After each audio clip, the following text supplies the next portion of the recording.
and the war keeps changing. So much has changed, of course, in the last 11 years, as far as how the fighting has changed and how it's going on now. And even since 2022, when Russia first came in, and now the situation is the air war, the drone war. I mean, it's like the war of the future now compared to what it used to be 11 years ago. I mean, the most dangerous part of my job is actually getting to the front line to film what's happening on the front line, because in the vehicles, getting there is just, there's always drones around, and these are kamikaze drones that are the main threat. Of course, there's reconnaissance drones as well, but these kamikazes, they will just they're hunting vehicles around and going back and forth on the front line, and they'll just hit the vehicle and explode. And now they've even gone a step forward where jamming or electronic warfare doesn't affect them, because they use fiber optic cables to control these drones, where this little bitty cable goes from behind the drone to the remote control. They're cabled drones, and they can go up to 30 kilometers. And actually, this right here is some of the fiber optic cable that is used to control these drones. And those are the most deadly on the front line, because you can't do anything about it. You can't even detect them with a drone detector. So what is that? What is that like? Have you seen the kamikaze drones hit and explode? Well, just I guess just over 3 weeks ago, I was in the Kursk region of Russia, trying to actually get back from the front line, and I was with a team from the Russian forces Akhmat brigade, and they were evacuating civilians from the front line. We actually got to the point of, as they called it, the point of zero, which at the edge of the village where we were the Ukrainian forces. And as we got there, there were several overhead, and they engaged one on the ground, and it came down. It wasn't that intense, you could say. So they loaded the civilians in this truck. So in the cab of the truck were these 4 elderly civilians, and the soldier that was driving. And then myself and another journalist, a colleague of mine, were in the back of the truck with 2 soldiers. And we were trying to evacuate this village. And as we got out of the, just outside the village, I happened to be filming one of the soldiers as they were scanning the skies, and the other soldier actually pointed up and said a drone and a few other curse words.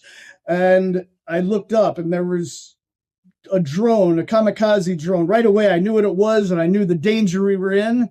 And the soldiers started firing on it, engaging it, trying to knock it down as it was trying to attack us and kill us. And they signaled to the driver, and the driver just floored it. It was just driving as fast as possible. And I'm filming them shooting at the drone. The drone's trying to hit us. I thought that we were going to be, worst, best case scenario, injured, because it got so close to us as we were just driving, just got right up on us. And then after about 5 minutes of it chasing us, well, what felt like 5 minutes, might have been a few minutes less, it was knocked down. And how do you knock down a drone? How do you knock down a suicide drone over you? They were engaging it with a shotgun and machine guns, and that's it was coming at us. And it was in the video. It's a little bit unclear if their bullets actually hit it or it hit a wire that was going over the road. But for about 5 minutes, 3 minutes, something like that, they were firing at it with a shotgun and a machine gun. Now, the shotgun is the new weapon of choice on the front line, because it's got the buckshot and it spreads. And the idea is there's more room to hit, just like you're shooting at a bird. That's actually what they call these drones, birds. So they go hunting with this shotgun for these drones. And luckily, thank God, God was with us that day, and it did not hit its target. So we made it to report another day. Mother's Day is almost here, and you're under a lot of pressure to find something great for the mothers in your life.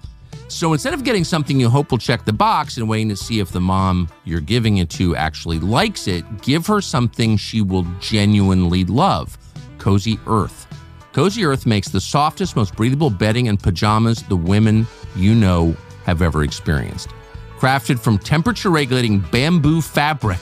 Bamboo fabric! It sounds weird, but it's awesome. Try it. When you give it, people will be a little bit confused, and then they will fall in love. This is something she will use every single day. Unlike other presents, you don't have to worry about this being thrown into the closet, an embarrassing silence when you hand it over. Everybody loves Cozy Earth. It's got a 100-night sleep trial, a 10-year warranty, so it's risk-free. Get it today. So skip the flowers. Give comfort that lasts. Cozy Earth. Go to cozyearth.com/Tucker. Use the code Tucker to get up to 40% off sheets, pajamas, towels, everything they make. And if you get a post-purchase survey, make sure to say that you heard about Cozy Earth from us on this show.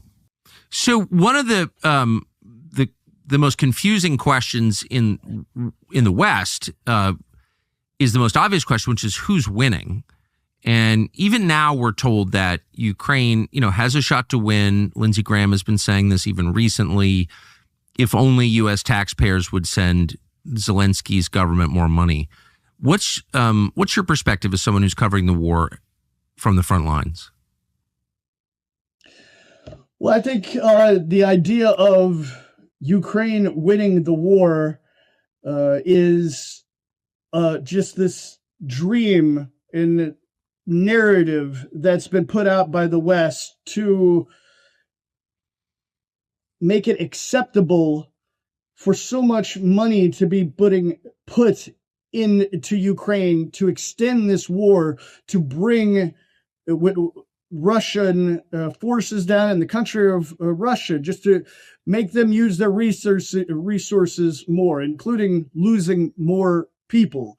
I mean, if the United States and the West would not have been supplying the weapons and the funding to Ukraine for the last 3 years, the war would have ended 3 years ago, if not 2.5 years ago. And hundreds of thousands of lives would have been saved. It is the funding and the support of the West for Ukraine is directly responsible for hundreds of thousands of these deaths of soldiers on both sides and civilians, for that matter.